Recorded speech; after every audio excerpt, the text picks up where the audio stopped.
மனமை வாக்கினால் ஆண்டவர் பெருமக்களை வணங்கி மொழிகிறேன். இன்றைக்கு நான் சிந்திக்க இருப்பது, பல்வேறு அறிஞர் பெருமக்களை நாம் அறிந்து வைத்திருக்கின்றோம். அவரெல்லாம் ஒரு வரலாற்றை நாம் நிறைய படித்திருக்கின்றோம். நமது காலகட்டங்களில் நம்மோடு வாழ்ந்து மறைந்தவர்கள் பலர் பேர் இருந்தாலும் கூட, தமிழுக்கு, தமிழாசிரியர் பெருமக்களுக்கு ஒரு உயிராடியாக வாழ்ந்து மறைந்தவர், அதைவிட நம்மோடு வாழ்ந்து கொண்டிருப்பவர்,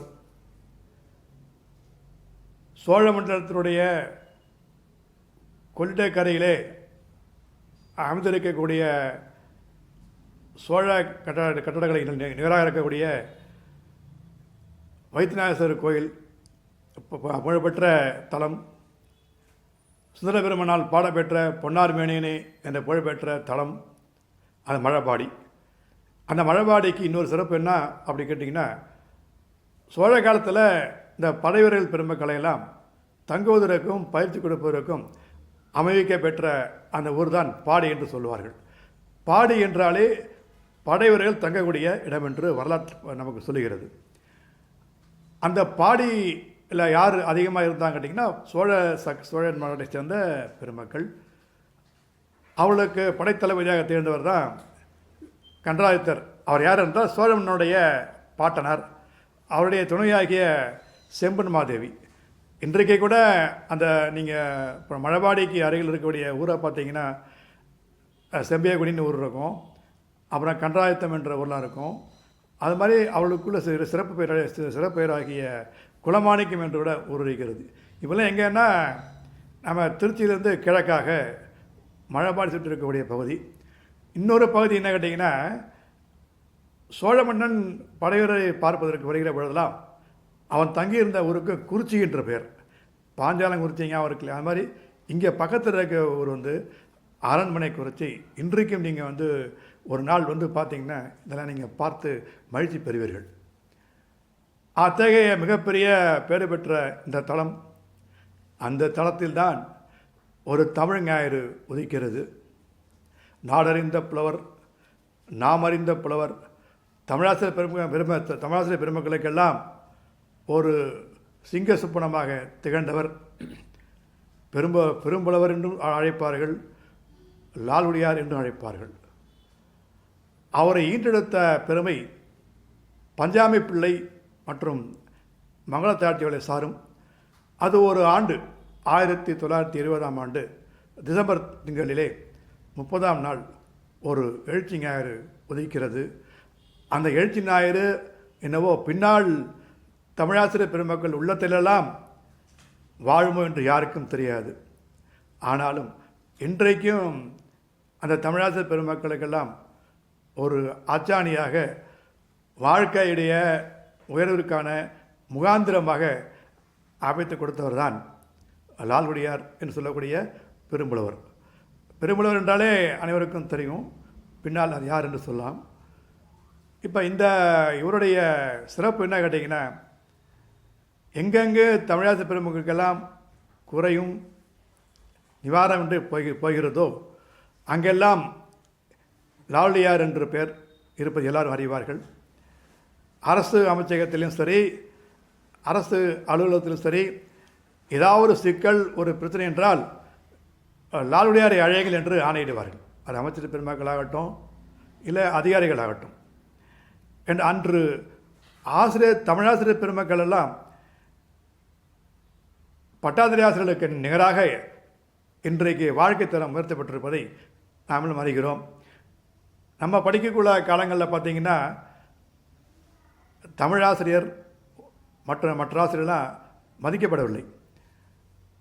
விஞ்ஞான ஆசிரியர் பெருமக்களும், ஆங்கில ஆசிரியர் பெருமக்களும், கணித ஆசிரியர் பெருமக்கள் தான் மிக மிக உயர்ந்து போற்றக்கூடிய நிலையை நான் பார்த்துருக்க முடிகிறது. நம்மளாம் படிக்கிறப்ப அப்படி தான் இருந்திருப்போம் இல்லைங்களா? அந்த இகழ்ச்சியெல்லாம் தூக்கி எறிந்துவிட்டு தமிழாசிரியர் எல்லாம் நிகராக, பட்டாதிரி ஆசிரியர் நிகராக வரலாம் என்று மிகப்பெரிய ஒரு போராட்டத்தை எல்லாம் நடத்தி அது வெற்றியும் கண்டவர் தான் இந்த லால்குடி என்று சொல்லக்கூடிய பெரும்புலவர் அவர்கள். அந்த பெரும்புலவருடைய வாழ்க்கை என்பது வரலாறு கிடையாது, ஒரு சகாப்தம் தான். இன்றைக்கு தமிழாசிரியர் பெருமக்கள் எல்லாம் நிம்மதியாக வாழக்கூடிய ஒரு வாழ்க்கையை நாம் பார்க்க முடிகிறது. நிறைவான ஊதியம், நிறைவான ஓய்வூதியம் எல்லாம் பெறுகின்ற அந்த காட்சி எல்லாருடைய தமிழாசிரியர் பெருமக்களுக்கெல்லாம் வந்து சேரும். அந்த தமிழாசிரியர் பெருமக்களுக்கு ஒரு என்ன சிறப்பு கேட்டிங்கன்னா, எந்த ஒரு சிக்கல் இருந்தாலும் எல்லோரும் பயணிக்கக்கூடிய ஒரு துறைமுகம்தான் லால்குடி. அவருக்கு சொல்லுவாங்க, அவருக்கு ஒரு பேர், சிறப்பு பேர் உண்டு, அரசுடைய ஆணை களஞ்சியம். எல்லா ஆணைகளையும் எண்களையும் தன்னுடைய கைநுடியில் வைத்திருப்பார். இந்த ஆசிரியருக்கு, தமிழாசிரியருக்கு ஊதிய பிரச்சனையா இல்லை விகிதாசாரம் வேற்றுமையா என்றெல்லாம் எந்த நேரத்தில் கேட்டாலும் சொல்லக்கூடிய ஒரு வல்லமை பெற்றவர் தான் லாலுடையார் அழைக்கக்கூடிய பெரும்புலர் பெருமக்கள். ஏன் இன்றைக்கு அவரை பற்றி நான் சிந்திக்கிறேன் என்றால், தமிழாசிரியர்கள் இருக்கின்ற வரையும், தமிழ் இருக்கின்ற வரைக்கும் அவருடைய சிறப்பு என்றைக்குமே வாழ்ந்து கொண்டிருக்கும். இன்னொரு சிறப்பு, எடுத்த எந்த ஒரு செயலையுமே தன்னலம் பாராது அதற்காக முன்னின்று நடத்தக்கூடியவர் தான் பெரும்புலவர். இதற்காக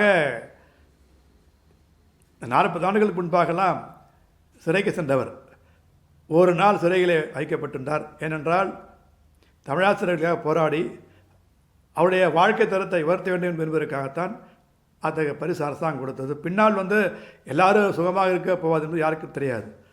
சரி, இப்போ அவருடைய கல்வி என்பது திருமழப்பாடி துவங்குகிறது. திருமழப்பாடி திருவையாறுக்கு வருகிறார். அந்த காலகட்டங்களில் 1940-42 ஆண்டுகளில் பார்த்திங்கன்னா போக்குவரத்து கிடையாது. இன்றைக்கு இருக்க மாதிரி போக்குவரத்து கிடையாது. அங்கே திருமழப்பாடிக்கும் திருவையாறு இடையே கொள்ளிடம் மாறுபடுகிறது. அந்த கொள்ளிடமாற்றை கடந்து தான் சாக்கு மூட்டையிலே புத்தகங்களை வைத்துக்கொண்டு சுமந்து 4 ஆண்டுகள் கல்வியில் படிக்க வேண்டியிருந்தது. முழுமையாக படித்தார், புலவர் பட்டத்தை பெற்றார். அந்த திருமழப்பாடி இன்னொரு சிறப்பு என்ன கேட்டிங்கன்னா, அந்த திருக்கோயிலுக்கு எதிராக கொள்ளிடம் பாய்ந்து ஓடுகிறது. அது வடக்கிலிருந்து தெற்காக திரும்புகிறது. அதுக்கு இன்னொரு பேர் வலஞ்சுழி என்று சொல்வார்கள். என்றைக்குமே எல்லா ஊரில் கோயில் இருக்கும், ஆறுகள் இருக்கும். ஆனால் இது போல் ஒரு ஆற்றுடைய போக்கை மாற்ற பார்க்கக்கூடியது அந்த மழபாடிகள் நீங்கள்லாம் பார்க்கலாம்.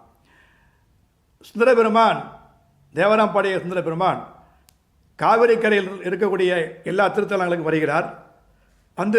எல்லா திருத்தலங்களையும் பதிகம் பாடுகிறார். திருப்பாப்புழையில் என்ற ஒரு ஊருக்கு தளத்து தங்குகிறார். இறைவன் என்ன அவருக்கு கனவில் தோன்றி, சுந்தரா, மணபாடியில் என்னை நீ பாட மறந்தாயா என்று அவரை அச்சுறுத்துகிறார். மறு வினாடியே திருநெல்வேலிக்கு அங்கே எழுந்திருக்கக்கூடிய பெருமான் மீது பதிகம் பாடுகிறார். அதான் பொன்னார் மேனியனே புலித்தோலை அரைக்கு அசைத்தோனே. ஏன் இந்த தேவாரத்தை எங்கே சொல்கிறோம் அப்படின்னா, அத்தகைய சிறப்பு பெற்ற தளத்தில் உதித்தவர் தான், பிறந்தவர் தான் நம்முடைய லாலுடையார் சொல்லக்கூடிய பெரும்புலவர் அவர்கள். அவர் வாழ்ந்த காலங்கள் 98 ஆண்டுகள் எண்ணிக்கையில் இருக்கலாம். ஆனால் இன்றைக்கு பல பேர் எண்ண முடியாத அளவிற்கு உள்ளத்தில் வாழ்ந்து கொண்டிருக்கக்கூடியவர் தான் பெரும்புலவர். அவருடைய கல்வி என்பது புலப்பட்டமாக இருந்தாலும் கூட ஆங்கிலத்திலும் தமிழில் எழுதக்கூடிய புலமை பெற்றவர்கள். அவருடைய கடைசி காலம் வரை, மரணம் தழுகின்ற நொடி வரை கூட அவர் சிந்தனைகள்லாம் எங்கள் குடும்பத்தை பற்றி இல்லை, குடும்பத்தை பற்றி கிடையாது, ஆசிரியர் பெருமக்களுடைய நலன்கள் தான் இருந்தது. இறுதி காற்றை சுவாதிக்கும் போதெல்லாம் நல்ல நினைவாற்றோடு வாழ்ந்தார்கள், நம்மோடு வாழ்ந்து கொண்டு இருக்கின்றார்கள் என்பது உண்மை சத்தியம் என்பதுதான் நிசத்தமான உண்மை சொல்ல வேண்டும். அப்படிப்பட்டவருடைய திறமையைத்தான் நமது அரசு நன்றாக பயன்படுத்தி கொண்டிருக்கிறது. உங்களுக்கு தெரியும்னு நினைக்கிறேன், 1978 நம்முடைய பொன்மனச்செம்மல் எம்ஜிஆர் அவர்கள் முதல்வராக இருந்த பொழுது அவரிடம் ஒரு அறிக்கை போகிறது, கல்வித்திட்டத்தை மாற்று ஏற்பாடு. நம்மெல்லாம் 76 தான் எஸ்எல்சி படித்தோம், 11ஆவது ஆண்டு படித்தோமா இல்லையா? அதுதான் இறுதியாக கடைசியான 11ஆவது திட்டம்.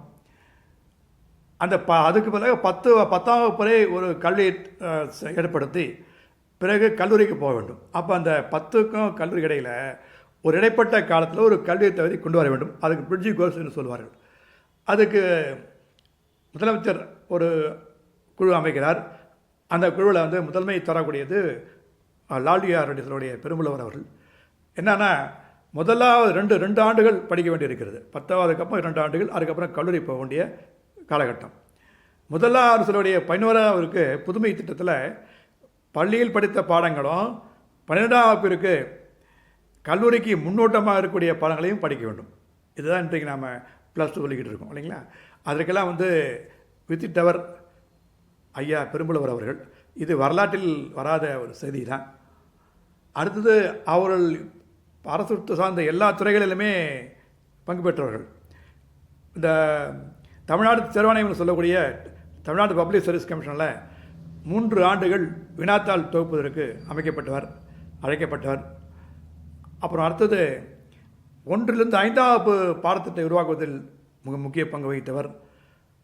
6லிருந்து 9ஆம் வகுப்பு வரை மாணாக்கர்களுக்கு சிறப்பு பாடம் உருவாக்குவதற்கும் வழிவகுத்தவர். அப்புறம் இலக்கண திட்டம் என்பது 12ஆம் வகுப்பு வரைக்கும் இலக்கண பாடங்களை கொண்டு வருவதற்கும் அமைக்கப்பட்ட அந்த வல்லுநர் குழுவில் பெரும்புலவர் தான் தலைவராக இருந்து பணியாற்றியிருக்கின்றார். எல்லாருக்கும் தெரிஞ்சிருக்கும். சில நேரங்கள் நாம் சில செய்திகளை நாம் நினைவூட்ட வேண்டியது நம்முடைய கடமை, கட்டாயம். அவருடைய பணி கிடைத்த என்ன அங்கீகாரம் கேட்டிங்கன்னா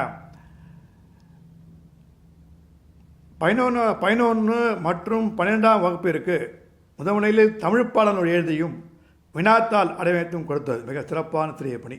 இதெல்லாம் அவர்கள் காலகட்டங்களில் பள்ளியில் தமிழாசிரியராக பணிபுரிந்து கொண்டே இதை செய்து முடித்தார்கள்.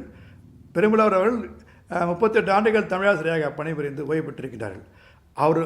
அவருக்கு ஓய்வு என்பது அவர் பணிபுரிந்த தன்மைக்கு தான். ஆனால் தமிழ் காலம் அவர் உயிருள்ள வரைக்கும், இறுதி மூச்சு இருந்த வரைக்கும் தமிழுக்கு அவருடைய ஓய்வு என்பது கிடையாது.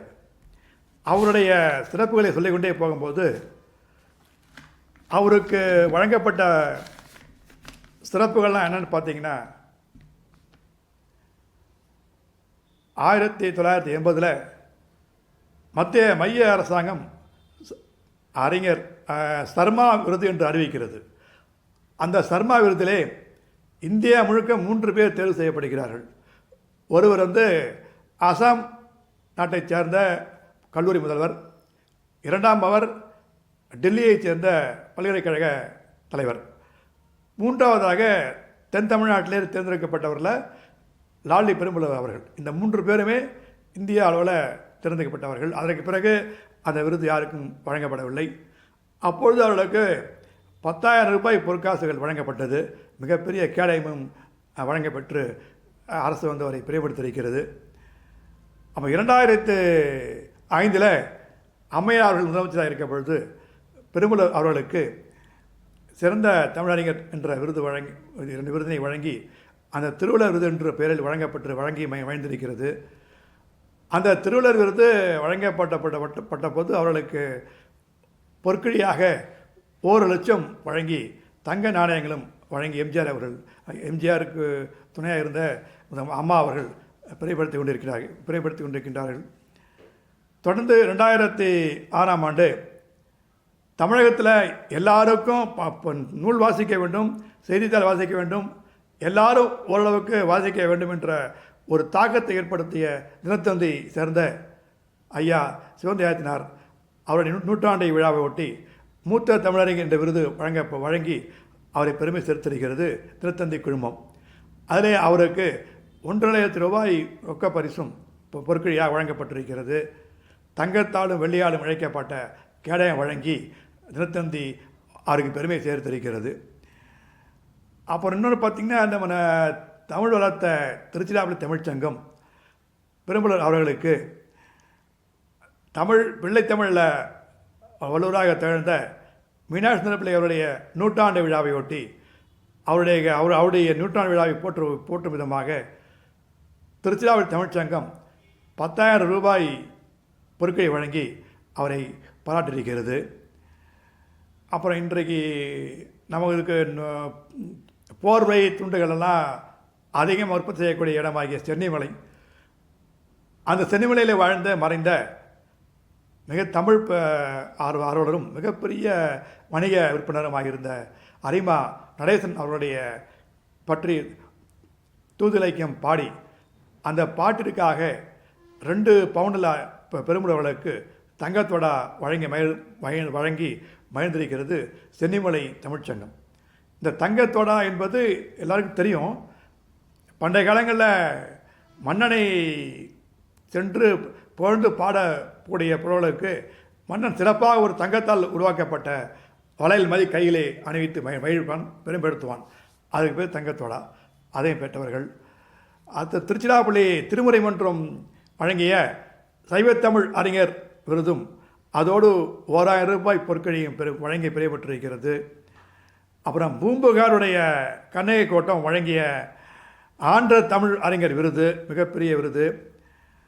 சிறப்பாக திருத்தவத்துறை என்று அழைக்கக்கூடிய லால்குடி தமிழ்ச்சங்கம் அறநிலைக்கழகம் இணைந்து பெரும்புலவர் என்ற பட்டத்தினை வழங்கி மகிழ்ந்திருக்கின்றது.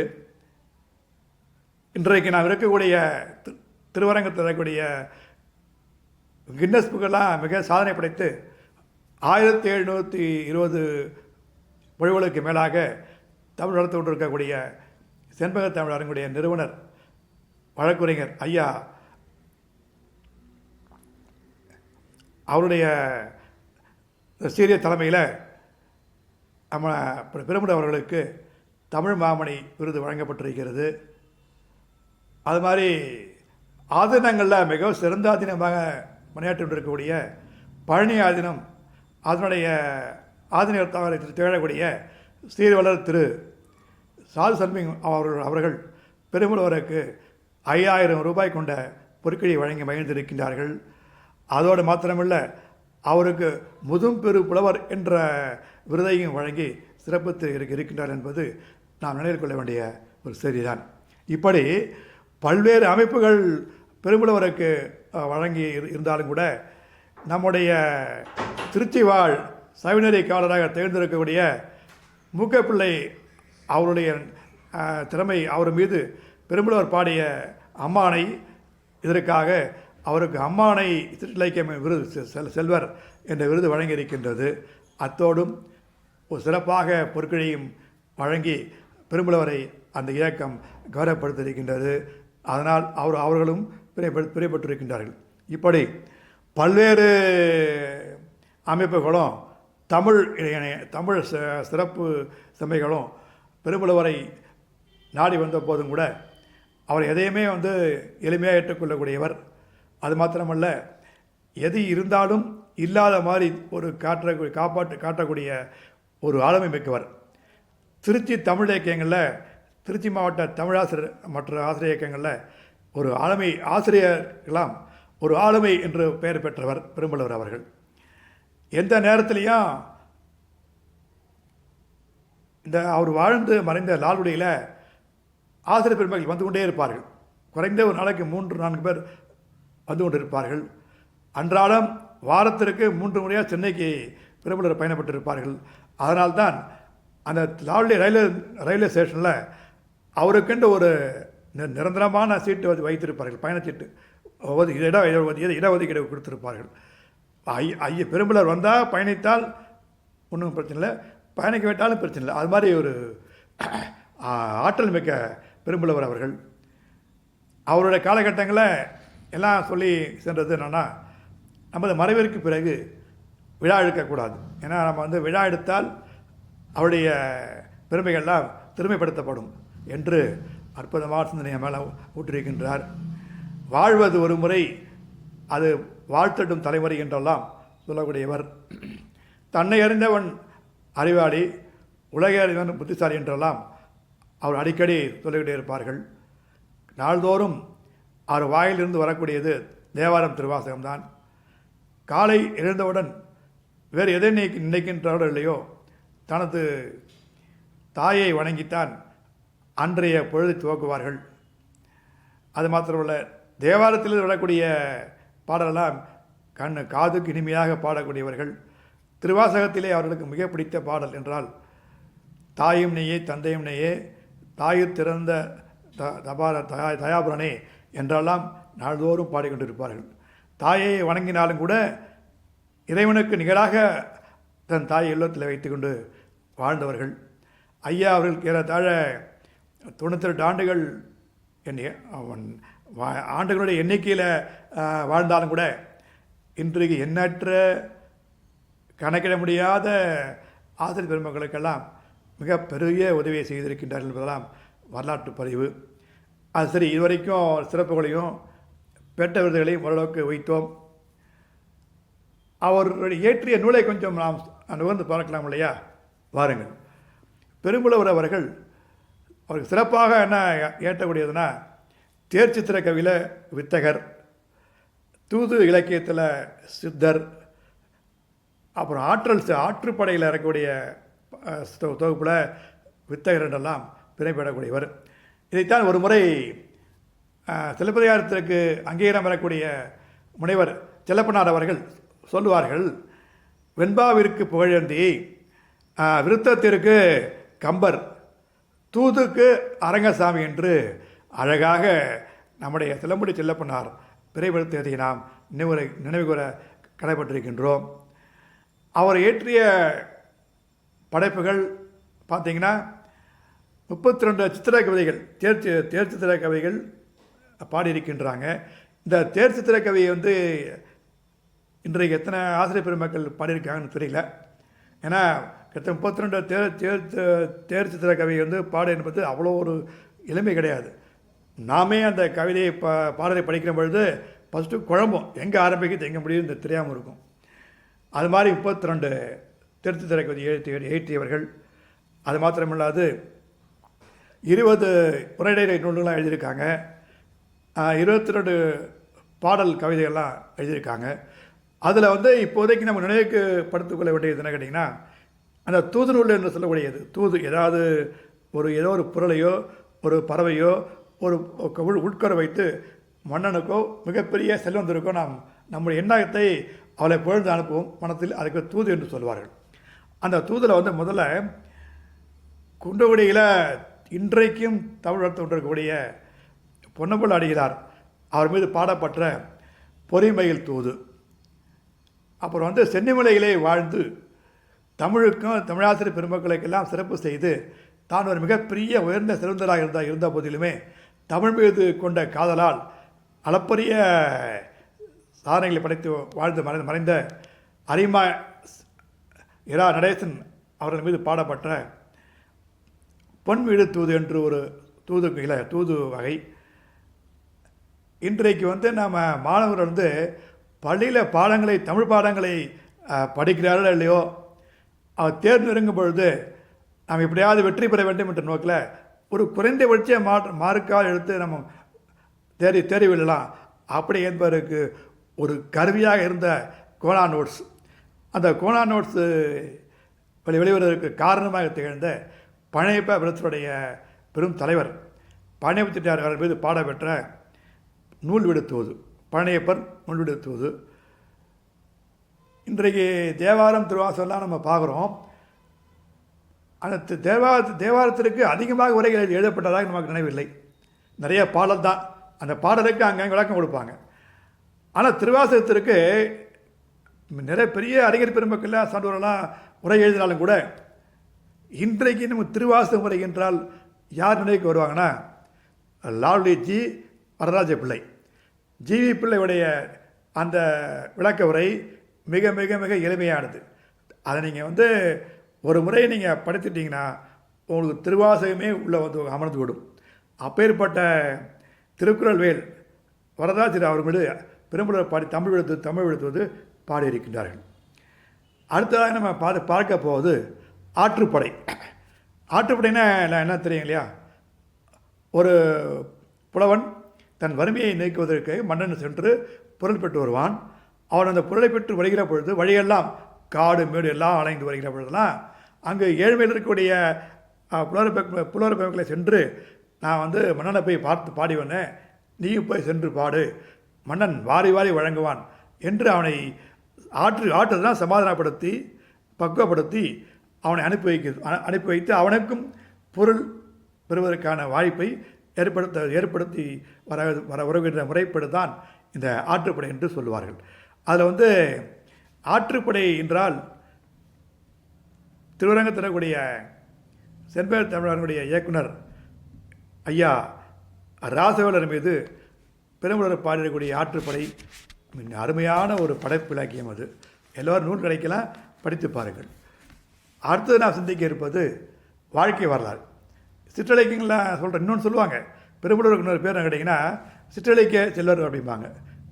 சிற்றலைக்கியத்தில் எல்லாமே கைவந்த கலை அவர்களுக்கு. வாழ்க்கை வரலாறு என்று பார்க்கிற பொழுதெல்லாம் திவான் பகதூர் திமு நாராயணசாமி பிள்ளைகளை பற்றி பாடியிருக்கின்றாங்க. இவரை பற்றி சொல்லணும். திருச்சியில் வாழ்ந்த மிகப்பெரிய ஜமீன்தார் திவான் பகதூர். யாருன்னா நம்மளுடைய நாராயணசாமி பிள்ளை அவர்கள். பெண் கல்விக்கு மிக முக்கியத்தை ஏற்படுத்தி கொடுத்தவர்கள். இன்றைக்கு திருத்தவத்துறைன்னு சொல்லக்கூடிய லாலுடியில் ஜி வரராஜ் பிள்ளையுடைய சித்தப்பா என்ற முறையில் திவான் பகதூர் நாராயணசாமி பிள்ளை அவர்கள் ஒரு பெண்களுக்கு மாத்திரமே ஒரு பள்ளிக்கூடத்தை துவக்கி வைத்தார்கள். இந்த பள்ளி கிட்டத்தட்ட நூற்றாண்டு விழாவை காணப்போகிறது.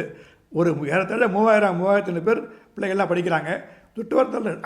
சுற்று வட்டாரத்தில் இருக்கக்கூடிய அனைத்து பிள்ளைகளும் அங்கே படிக்கிறாங்க. தரமான கல்வி தரக்கூடிய ஒரு அருமையான கல்வி சாலையை உருவாக்கி கொடுத்தவர் தான் திவான் பகதூர் நாராயணசாமி பிள்ளை அவர்கள். அடுத்தது பிள்ளைத்தமிழ் பாடுவது. பிள்ளைத்தமிழ் என்றால் யாருக்கு ஞாபகம் வரும்னா மகாவித்வான்னா யார்? விநாயகச்சந்திரன் பிள்ளை. அவர்களை வாழ்க்கை வரலாற்றையும் பெரும்புலவர் ஏற்றிருக்கின்றார்கள். ஏழு இசை நாடகத்துக்கு தந்தையாக திகழ்ந்த திருச்சியை மையமாக கொண்ட முத்தமிழ் காவலர் கேப்பா அவர்கள் மீது கவிதை வடிவாக வாழ்க்கை வரலாற்றை படைத்திருக்கின்றார்கள் பெரும்புலவர் அவர்கள். அடுத்த இலக்கியங்களுக்கு நம்ம என்ன யாரை பற்றி இலக்கியம் அப்படி பார்த்தீங்கன்னா நம்ம கைலை திருமேனி குடமுழுக்கு வள்ளல் சிவத்திரு மூக்க பிள்ளை அவர்கள் மீது இரட்டைமணி மாலை பாடியிருக்கின்றார்கள். அவர்கள் கைலை திருமேனி அவர்கள் மீதும் திருஅம்மானையும் பாடியிருக்கின்றார்கள். அப்போ லால்லை சார்ந்த இலக்கிய புரவல் என்று அழைக்கக்கூடிய கணேசபை பிள்ளை அவர்கள் மீதும் பிள்ளைத்தமிழ் பாடியிருக்கின்றார்கள். அப்போ திருமிழப்பாடி இதற்கு முன்பு நான் சற்று துய்த்தோம் இல்லையா, அந்த திருமிழப்பாடி பெரிய மடம் என்று சொல்வார்கள். அந்த மடத்தில் இருந்த சுவாமிகள் சிவபிரகாசம் அவர்கள் மீது திருப்பள்ளி எழுச்சியும் பாடியிருக்கின்றார்கள். அப்புறம் முனிமொழி 36 என்று ஒரு சிற்றிலக்கியம். அதில் யாரை பற்றி பாடியிருக்கிறாங்கன்னா குண்டகுடி ஆதீனம் தவத்திரு அருணாசல தேசிக பரமாச்சாரியார் அவர்கள். இப்போ இருக்க ஆதீனத்துக்கு முற்பட்டவர். அப்புறம் திருச்சியில் ஏழை மக்களுக்கெல்லாம் இலவச வைத்தியம் புரிந்த மருத்துவ செம்மல் ஜெய்பால் அவர்கள் மீது கவிமாலை பாடியிருக்கின்றார்கள். பட்டிமன்றம் என்றால் அறிவொளி ஞாபகத்துக்கு வருவார். ஆனால் நான் எல்லாருக்கும் சொன்னவுடன் யாருக்கு நினைவு வரும் என்றால் நாவுக்கரசர் என்றால் பட்டிமன்றம் தான்.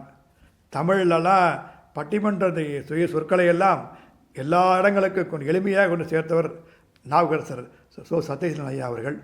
அவர்கள் மீது பல்சந்த மாலை பாடியிருக்கின்றார்கள். யார்? இந்த பெரும்புலவர் அவர்கள். அது மாத்திரமா குறுங்காப்பியம், அதில் ஆதிக்குமர குருபரை பற்றி குறுங்காப்பியம் பாடியிருக்கின்றார்கள். அந்த திருவிழப்பாடி திருக்கோயில் பற்றி மும்மணி கோவை பாடியிருக்கின்றார்கள். இன்னொரு முக்கியமான இது என்ன கேட்டிங்கன்னா அந்த கூத்தராற்றுப்படை என்று சொல்லுவார்கள். கூத்தர்னா யார்?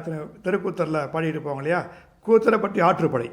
அது யாருன்னா இன்னொரு எப்படி விளக்க சொல்கிறாங்கன்னா அந்த கூத்தராற்றுப்படையில் 11 ஆடலும் பண்டைய கூத்தும். அதுனா 11 ஆடல். நம்ம ஆடலான் இருக்கான்ல சிவபெருமான், அவன் ஆடிய நடனம் 11 வகையாக பிரிக்கப்படுகிறது. அந்த 11 வகை ஆடலுக்கு ஏன் ஆடுறார், என்ன காரணம், அது அந்த ஆடல் கலையை விளக்கி சொல்லிவிட்டு அதுதான் பண்டைய கூத்து என்று சொல்லுகிறார் தன்னுடைய கூத்தராட்டப்படையிட்ட நூலில். அப்புறம் வாரப்பாடலும் வாச்சிய பாடலும். வாரப்பாடல் தேவார பாடல், வாச்சிய பாடலில் திருவாசகம். இதில் பொதிந்திருக்கக்கூடிய நுட்பமான இலக்கண சிந்து இறைவனுடைய சிறப்பு அம்சங்கள் எல்லாத்தையும் நுண்ணியமாக என்ன உள்ள பொருந்திருக்கோ அதெல்லாம் விளக்காமல் எடுத்து காட்டியிருக்கிறார்கள் பெரும்புலவர் அவர்கள். இன்றைக்கெல்லாம் நிறையா நூல் வெளியிடுறாங்க, புத்தகம் வெளியிடுறாங்க. ஆனாலும் அந்த புத்தக வெளியீடு என்றாலே பதிப்புச்சிவில் என்று சொல்லக்கூடிய ஒரே ஒரு தான். அவர் தான் முனைவர் மெய்யப்பனார் அவர்கள். அவருடைய மறைவிற்கு இரங்கல் கவிச்சுடரும் பாடியிருக்கின்றார்கள். அப்புறம் தமிழ்த்தாய் போற்றி அட்டகம் என்று கோயிலில் அம்மனை போற்றி அப்பனை போற்றி பாடக்கூடிய அந்த வகையில் நம்ம செண்பக தமிழரங்கு வெளியிட்டிருக்கக்கூடிய அந்த தமிழ்த்தாய் போற்றி அட்டகமும் பாடியிருக்கின்றார்கள். அதோடு இந்த அரங்கு இன்னொன்று வெளியிட்டிருக்கிறது வள்ளுவம் போற்றி என்ற ஒரு போற்றி பாடலும் இணைக்கப்பட்டிருக்கிறது. இப்படியெல்லாம் பல்வேறு இலக்கியங்களில் தமிழை யாவரும் மறந்து போன இலக்கியங்களை எல்லாம் நினைவூட்டி விதமாக அவர் படைப்புகள்லாம் வெளிவந்து கொண்டிருக்கின்றது.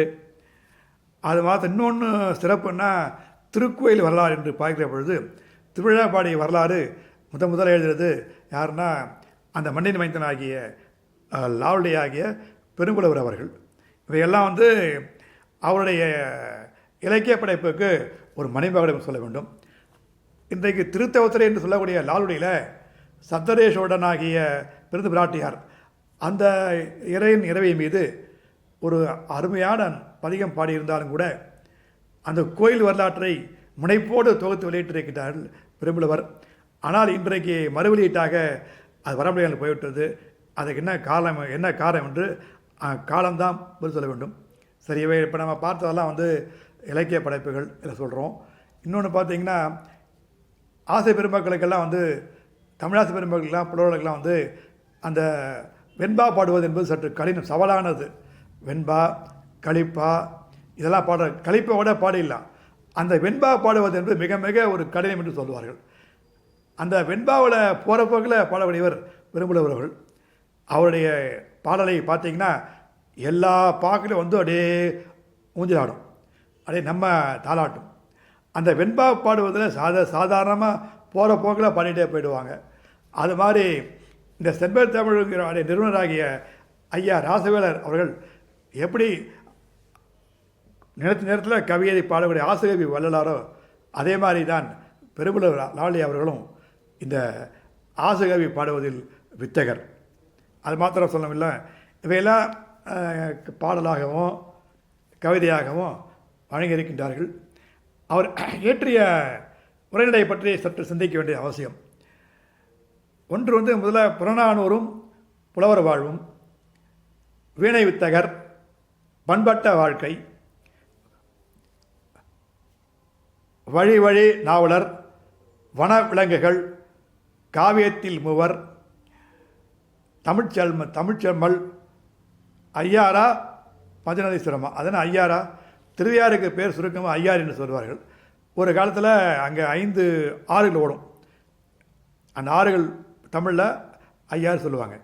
அவங்க சமஸ்கிருதத்தில் பஞ்சம்னு 5 இல்லையா, பஞ்சபூதங்கள். அந்த பஞ்சநதீஸ்வரம் என்று சொல்லுவார்கள். அந்த பேர் தமிழில் இருக்கணுமா இல்லை அந்த தமிழ் இருக்கணுமா ஒரு சர்ச்சை வந்துச்சு. அதுக்கு முற்றுப்புள்ளி வைக்கும் விதமாகத்தான் நூல் ஐயா எழுதியிருக்காங்க. யார்? பெரும்புலவர்கள். இப்படி பல்வேறு படைப்புகளை ஐயா வழங்கியிருந்தாலும் கூட அவர் சிறப்பாக சிந்திக்கக்கூடியது அந்த மேல்நிலைப் பள்ளிகளுக்கும் 10ஆம் வகுப்பு 11ஆம் வகுப்புக்கும் பெரும்புலவருடைய பாடநூல் திட்டத்தில் தலைவராக இருந்து இன்றைக்கு அந்த பழைய புத்தகங்கள்லாம் பார்த்தீங்கன்னா அந்த தமிழ்நாடு பாடநூலில் முன்பக்கத்தில் போட்டிருக்கும் ஆசிரியர் குழு தலைவர், துணைத் தலைவர்லாம் வந்திருக்கும். அதுக்கிட்ட ஒரு 7 ஆண்டுகள் அந்த தமிழ்நாடு பாடநூலில் சிறப்பாக செயலாற்றி வந்திருக்கின்றார்கள். அவளுக்கு என்ன அப்படின்னா தமிழாசிரியர் பெருமக்கள் தான், யார் எந்த இதை பற்றி அவளுக்கு சிந்தனை கிடையாது. மூச்சும் பேச்சுமே தமிழாசிரியர் பற்றி இருந்தது. அதனால தான் இன்றைக்கி தமிழாசிரியரும் தலைமையாசிரியராகலாம், அது மாத்திரமல்ல உதவிக்கல்வி அதிகாரி ஆகலாம், அது மாத்திரமல்ல துணைத் தலைவராகலாம், துணை இயக்குநராகலாம், தொடர்ந்து இயக்குநராகலாம் என்கிற மிகப்பெரிய ஒரு ஆணையை பெற்றுக் கொடுத்திருக்கின்றார்கள். அந்த ஆணை இன்றைக்கும் நினைவுபடுத்த வேண்டும்.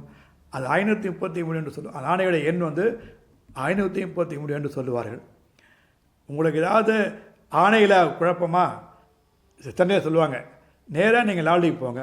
அப்படியெல்லாம் ஒரு தமிழாசி பெருமக்களுக்கு தோளோடு தோள் என்று வாழ்ந்த பெருமகனார் நம்மோடு இல்லையானும் அவர் விட்டு சென்ற பணி என்பது அந்த இடத்தை யாருமே தொட முடியாத அளவுக்கு சென்றிருக்கிறார்கள்.